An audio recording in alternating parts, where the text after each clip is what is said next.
रामू अपने खेतों पर काम कर रहा होता है। तभी वहां पर उसकी पत्नी सीता आई और रामू से बोली, अजी आज आप जल्दी आ गए थे, खाना लेकर नहीं आए थे आप, इसलिए मैं आपके लिए खाना ले आई हूँ। अरे तुम क्यों आ गई? मैं थोड़ी देर में आने ही वाला था। मुझे क्या पता था। चलिए कोई बात नहीं, अब आप खाना खा लीजिए। यह सुनकर रामू खेतों से बाहर आ गया और एक पेड़ की छांव में बैठकर खाना खाने लगा। सीता खेतों की रखवाली कर रही थी। तभी वहां पर गांव का मुखिया आया और रामू से बोला, अरे वाह रामू, तुम तो बड़े ही भाग्यवान हो जो तुम्हें ऐसी पत्नी मिली है। ये तो आप सही कह रहे हैं मुखिया जी। वैसे आप हमारे खेतों पर कैसे आना हुआ? मैं तो बस इसी तरह खेतों पर घूमने के लिए आया था, सोचा तुम्हारे खेतों को भी देख ले। वैसे इस बार तुम्हारा फसल कैसा होगा? उम्मीद तो है कि इस बार अच्छी ही होगी। अच्छी बात है, ठीक है अब मैं चलता हूँ। यह कहकर मुखिया वहां से चला गया। मुखिया के जाने के कुछ देर बाद वहां पर सेठ आया। सेठ ने जब रामू को देखा तो उससे कहा, अरे रामू, तुम यहाँ पर हो? मैंने सोचा तुम घर पर होगे। क्यों, क्या हुआ सेठ जी? अरे मुझे कुछ अनाज चाहिए, क्या तुम्हारे पास अनाज है? नहीं सेठ जी, अभी तो नहीं है, पर कुछ महीने बाद मेरे पास बहुत अनाज होगा। अच्छा ऐसी बात है क्या? तुम्हारे पास अभी 1 या 2 बोरी अनाज भी नहीं है क्या? हाँ, 1 या 2 बोरी तो होगी। चलिए मैं आपको घर पर जाके देता हूँ। यह सुनकर सेठ काफी खुश हुआ और इसके बाद वो लोग घर आ गए। घर आने पर रामू ने सेठ को 2 बोरी अनाज दिया और सेठ से कहा, बताइए सेठ जी, मैं इन्हें आपके घर पर रख दूं? नहीं, मेरा आदमी उठा लेंगे, तुम परेशान मत हो। यह सुनकर रामू काफी खुश हुआ। रामू, इस अनाज के कितने पैसे हुए? अरे नहीं नहीं सेठ जी, ये आप क्या कह रहे हैं? इतने थोड़े से अनाज के लिए क्या पैसा लेना? अरे क्यों रामू, मना क्यों कर रहे हो? तुम इतने मेहनत करते हो, तुम्हें अपने पैसे लेना चाहिए। यह सुनकर रामू काफी खुश हुआ और उसने सेठ से पैसे ले लिया। कुछ ही महीनों में रामू की फसल काफी अच्छी हुई थी, क्योंकि रामू मन लगाकर अपने खेतों में काम किया करता था। सीता को खाना बनाना बहुत अच्छा लगता था, जिस वजह से वह नए नए पकवान बनाया करती थी। एक दिन उसने अपने घर पर बिरयानी बनाई। बिरयानी की खुशबू चारों तरफ गांव में फैल गई। तभी उसकी पड़ोसन सुनीता वहां पर आई और सीता से बोली, अरे सीता, क्या बना रही हो? बड़ी अच्छी खुशबू आ रही है। मैं तो बिरयानी बना रही हूँ। तभी मैं कहूँ, इतनी अच्छी खुशबू क्यों आ रही है? और वैसे तुम्हारी बिरयानी की खुशबू देखकर लग रहा है यह बड़ी ही स्वादिष्ट होगी। हाँ, बननी तो स्वादिष्ट ही चाहिए। आप बैठिए, मैं आपको बिरयानी परोस देती हूँ। अरे नहीं नहीं, अब मैं इस तरह नहीं खा सकती। अरे क्यों नहीं खा सकती? यह कहकर सीता ने सुनीता को बिरयानी परोसी। सुनीता ने बिरयानी खाई तो उसे बिरयानी बहुत अच्छी लगी। मानना पड़ेगा, तुम्हारे हाथों में बहुत स्वाद है। क्या मुझे एक टिफिन बिरयानी और मिल सकती है क्या? क्यों नहीं? यह कहकर सीता ने एक टिफिन में बिरयानी पैक कर दी। यह लो सीता, तुम्हारी बिरयानी के पैसे। अरे इसकी क्या जरूरत है? जरूरत कैसे नहीं है? अगर मैं किसी ढाबे वाले से लेती तो भी तो मुझे पैसे देने पड़ते। यह सुनकर सीता काफी खुश हुई और इसके बाद सुनीता वहां से चली गई। दूसरी तरफ रामू अपने खेतों पर मन लगाकर काम कर रहा था। शाम को जब वह घर आया तो देखा सीता काफी खुश थी। क्या हुआ, आज बड़ी खुश नजर आ रही हो? खुश होने वाली बात ही है। पता है, बिरयानी की खुशबू से हमारी पड़ोसन सुनीता हमारी बिरयानी खरीद कर चली गई है। क्या बिरयानी खरीद के चली गई? तुमने उनसे पैसा क्यों लिया? मैंने तो मना किया था, पर कह रही थी अगर किसी ढाबे वाले से लेती तो भी तो मुझे पैसे देने पड़ते। यह सुनकर रामू कुछ सोचने लगा। वैसे मेरे ख्याल से तुम्हें अपना खुद का एक ढाबा खोल लेना चाहिए, क्योंकि तुम बहुत ही स्वादिष्ट खाना बनाती हो। अजी, अगर मैं ढाबा खोल लूंगी फिर आपके काम में हाथ कौन बटाएगा? मैं तो घर पर ही ठीक हूँ। यह सुनकर रामू काफी खुश हुआ। कुछ ही महीनों में रामू की फसल पककर तैयार थी और वह अपनी फसल को काटने में लगा हुआ था। तभी वहां पर सेठ आया और रामू से बोला, अरे रामू, तुम्हारे फसल तैयार हो गए क्या? हाँ सेठ जी, फसल तो तैयार हो गई है, इसीलिए तो काट रहा हूँ। आज फसल को काट कर कल इसे बाजार में बेच दूंगा। अरे तुम तो भूल ही गए, मैंने कहा था ना, इस बार तुम्हारा अनाज मुझे चाहिए। याद है सेठ जी। ठीक है, तो मैं सारा अनाज कल को आपके घर पहुंचा दूंगा। मेरे आदमी खुद ही कल को तुम्हारे घर पर अनाज लेने आ जाएंगे। यह सुनकर रामू काफी ज्यादा खुश हुआ। इसके बाद सेठ वहां से चला गया। रामू सारे फसल को काटने के बाद बोरियों में भर दिया और सारी अनाज की बोरियों को लाकर गोदाम में रख दिया। अजी, इन्हें गोदाम में क्यों रख रहे हो? क्योंकि ये सारी बोरियां सेठ के आदमी कल ले जाएंगे। ये तो बड़ी अच्छी बात है। इस बार आपको बाजार जाकर दाम नहीं लगाने पड़ेंगे। हाँ, ये तो तुमने सही कहा। इसके बाद वो लोग आराम से सो गए। धीरे धीरे रात गहरी हुई। तभी कुछ चोर आए और उनके गोदाम से सारी अनाज की बोरियां चुराकर ले गए।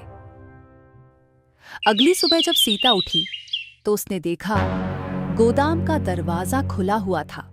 अरे, ये दरवाजा कैसे खुला हुआ है? मैंने तो रात में बंद किया था।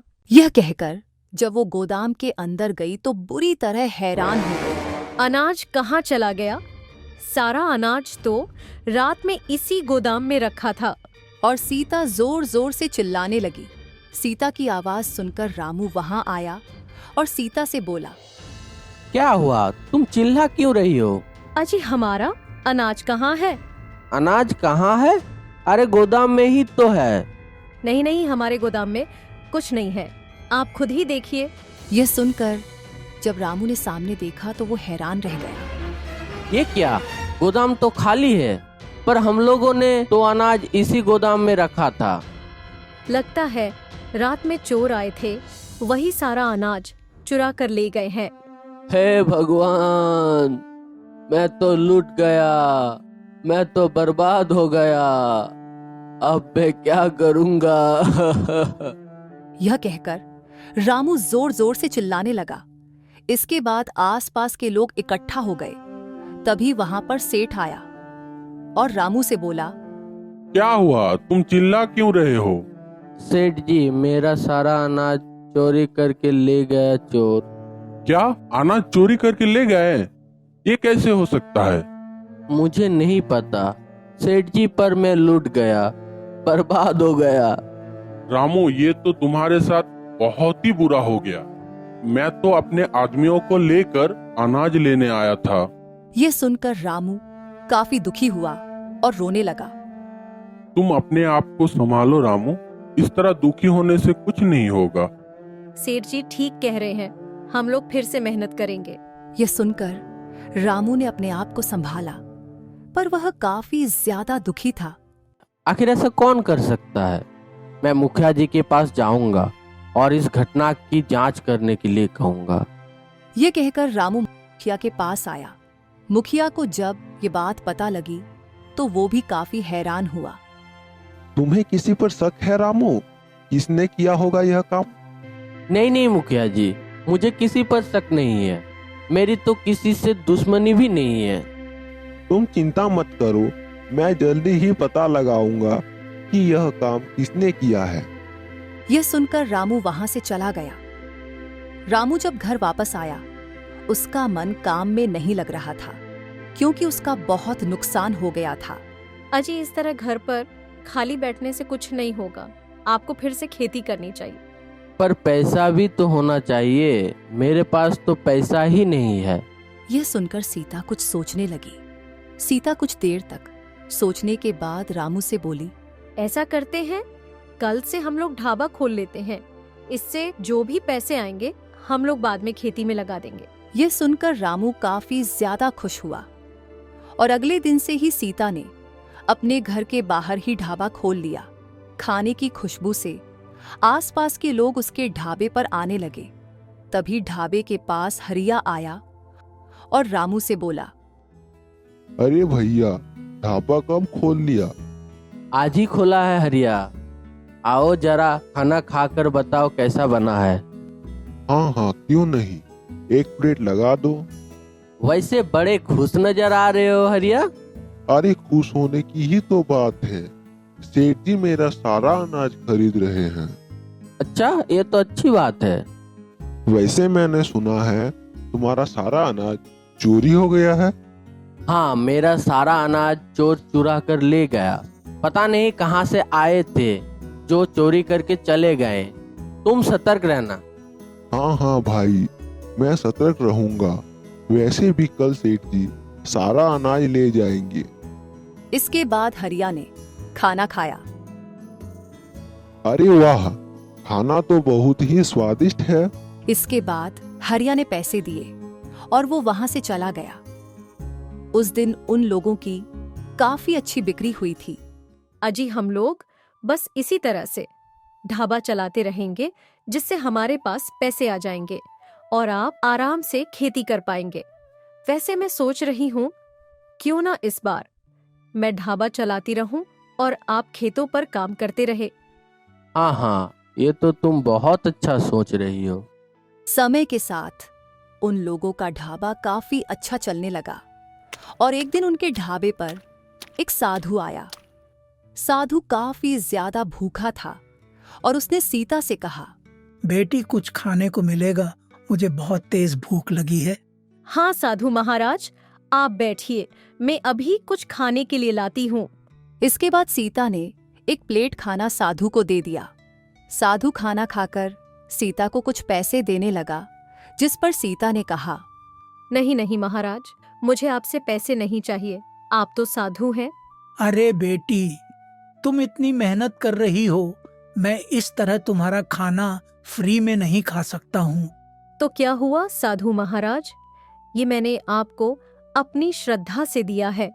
ये सुनकर साधु काफी ज्यादा खुश हुआ और उसने एक पोटली सीता की तरफ बढ़ाई और कहा, इसमें कुछ अनाज के दाने हैं, इन्हें तुम अपने खेतों में डाल देना, इससे तुम्हारे खेतों में काफी अच्छी फसल होगी बेटी। यह सुनकर सीता काफी खुश हुई और उसने उस पोटली को ले लिया और साधु वहां से चला गया। कुछ देर बाद वहां पर रामू आया, जो बाजार से सामान लेने गया हुआ था। सीता, मैं सारा सामान लेके आया हूँ। तभी रामू की नजर सीता के हाथ में पकड़ी हुई पोटली पर गई। ये तुम्हारे हाथ में पोटली कैसी है? यह अभी मुझे एक साधु महाराज देकर गए हैं। मैंने उनसे खाने के पैसे नहीं लिए, तो उन्होंने मुझे यह अनाज के दाने दे दिए और कहा, इन्हें मैं अपने खेतों में डाल दूं तो इससे बहुत अच्छी फसल होगी। अच्छा, ऐसी बात है, तो फिर तो ठीक है। कल सुबह ही मैं खेत को जाके जोत दूंगा और उसमें ये अनाज के दाने बो दूंगा। अगले दिन रामू ने खेतों को जोतकर वह अनाज के दाने खेतों में बो दिया और दूसरी तरफ मुखिया इस बात का पता लगा रहा था कि आखिर गांव में चोर कहां से आ गए, क्योंकि हरिया का भी अनाज रहस्यमय तरीके से चोरी हो गया था। बड़ी हैरानी वाली बात है, पहले रामू के साथ यह घटना हुई, अब हरिया के साथ। आखिर ऐसा कौन कर रहा है? भला चोर अनाज को लेकर कहाँ रख रहा होगा? मुखिया को कुछ समझ नहीं आ रहा था और उसने अपने कुछ आदमियों को बुलाकर पूरे गांव में फैला दिया। वहीं दूसरी तरफ रामू काफी खुश था, क्योंकि उसने पूरे खेतों में दाने डाल दिए थे और अब वह रोजाना खेतों की देखभाल करने लगा था और सीता आराम से ढाबा चलाने लगी। समय के साथ उसके खेत में धीरे धीरे पौधे आने लगे जो पूरे खेत में फैल गए। यह देखकर रामू काफी हैरान हुआ। ये कैसा चमत्कार है? दाने तो बहुत थोड़े थे, पर फसल तो पूरे खेत में भर भर के आ रहा है। लगता है ये सब साधु का चमत्कार है। इसके बाद रामू ढाबे पर आ गया। अजी, आप खेत का सारा काम करके आ गए? हाँ, मैं खेतों का सारा काम करके आ गया। ये दोनों बातें कर ही रहे थे कि तभी वहां पर सेठ आया और बोला, अरे तुम लोगों ने ढाबा खोल लिया, पर क्यों, क्या हो गया?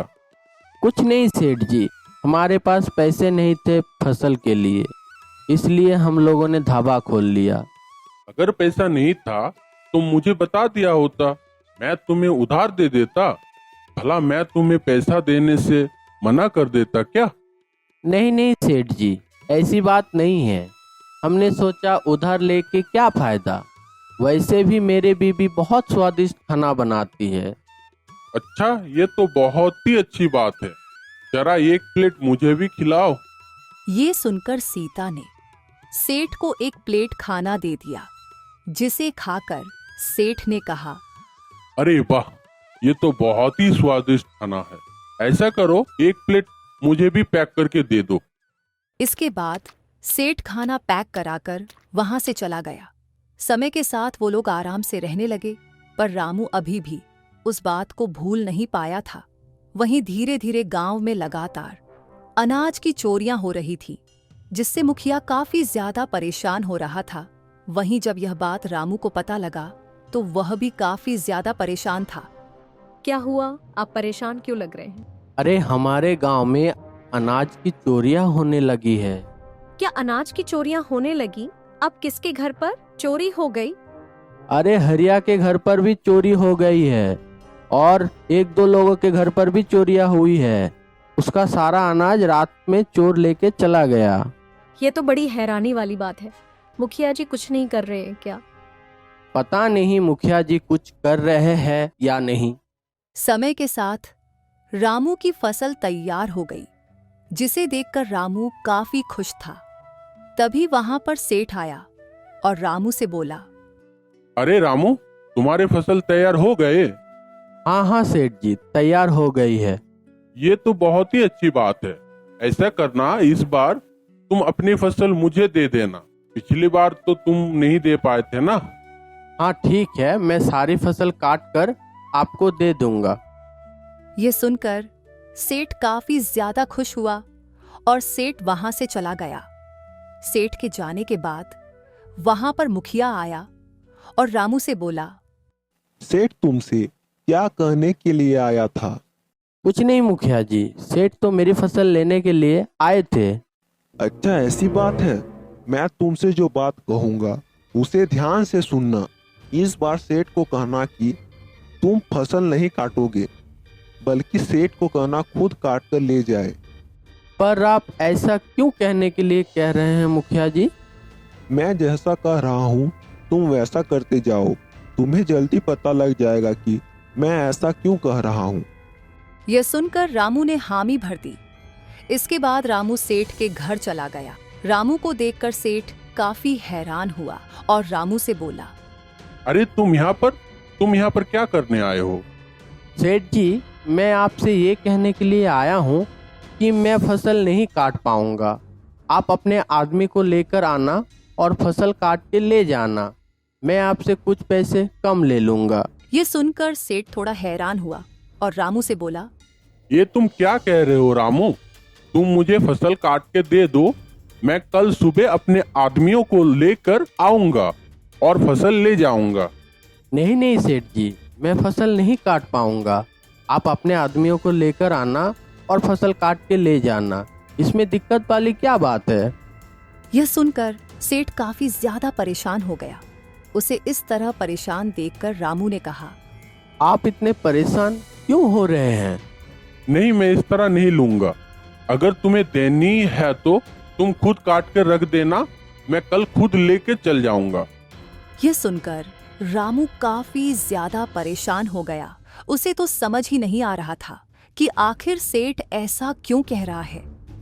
तभी वहां पर मुखिया अपने आदमियों के साथ आया और रामू से बोला, क्या हुआ रामू?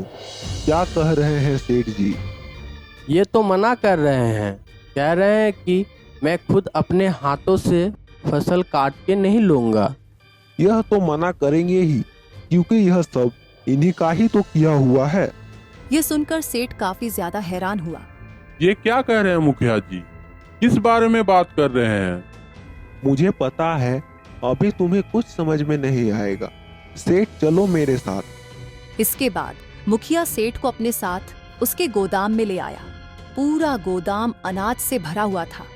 इतना अनाज देखकर रामू काफी हैरान हुआ। अरे सेठ जी, आपके गोदाम में पहले से ही तो बहुत अनाज है, फिर आप अनाज क्यों खरीद रहे हैं? अरे मुझे एक काम है, इसलिए खरीद रहा हूँ। वैसे मुखिया जी, आपको इससे क्या मतलब? आप मेरे गोदाम पे क्या करने के लिए आए हैं? रामू, तुम अपनी बोरियों को तो पहचानते हो ना? हाँ मुखिया जी, पहचानता हूँ, उन पर मैंने निशान लगाया था।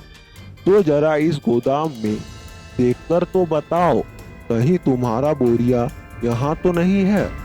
यह सुनकर रामू काफी ज्यादा हैरान हो गया और जब वो गोदाम के अंदर अनाज की बोरियां देखने गया तो उसे अपनी बोरियां दिख गई, जिन्हें देखकर उसने कहा, अरे मेरा अनाज तो यहीं पर है। इसका मतलब सेठ ने अपने आदमियों को भेजकर सारा अनाज चुरा लिया था। यह सुनकर सेठ काफी ज्यादा घबरा गया। पर आपको ये सब कैसे पता लगा? मैंने अपने आदमियों को पूरे गांव में फैला दिया था। उन्होंने मुझे बताया कि यह सब तुम कर रहे हो, क्योंकि जिस से तुमने अनाज लेने के लिए कहा उसका अनाज उसी रात चोरी हो गया। आखिर ऐसा कैसे हो सकता था? यह सुनकर सेठ काफी ज्यादा शर्मिंदा हुआ। तो अब इसके साथ क्या करना चाहिए मुखिया जी? करना क्या चाहिए? इसको कानून के हवाले कर देना चाहिए। मुखिया ने सेठ को कानून के हवाले कर दिया।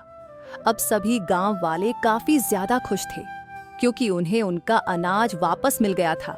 वहीं अब रामू भी काफी ज्यादा खुश था, क्योंकि उसे अपना पुराना अनाज भी मिल गया था और अब वह लोग आराम से रह रहे थे।